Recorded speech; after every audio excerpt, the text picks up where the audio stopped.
Among the various ministers that have resigned is also Mukul Vasnik, Social Justice and Empowerment Minister. Headlines today's Kartikeya Sharma caught up with him a short while back. Listen into what he had to say. Today he had a meeting with the Prime Minister, Dr. Manmohan Singh. So why did you take this decision?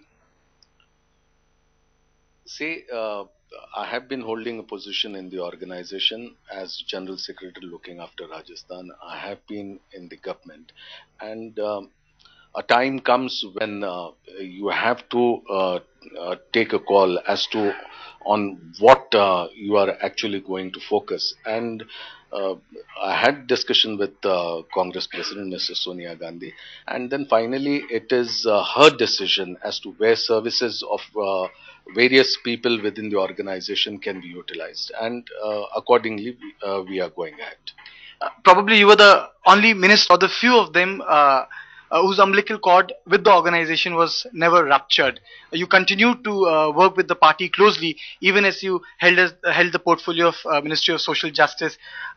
What do you intend to do in the party this time around? See, like I have mentioned, it is ultimately for Congress President in whatever manner one's services have to be utilized. She will be taking a decision on that. As far as I am concerned, I have been one of the most fortunate persons within the Congress party to get positions in the organization right from the early 80s till now, whether at the district level or at the national level.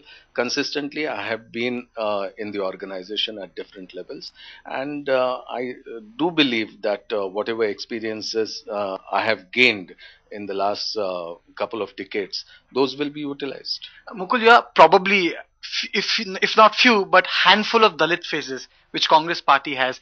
Do you feel that something which you could have done in this tenure and wasn't fulfilled in the Ministry of Social Justice?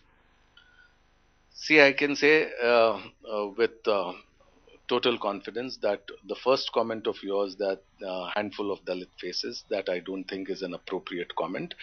This government at the center has large representation from the scheduled caste community. This type of representation has never been there before. You can have the complete list of representatives from the scheduled caste community holding important positions, and this is because of the commitment of Congress President. She has always tried to see that there has to be inclusiveness and there has to be sufficient representation for the underprivileged classes of our society.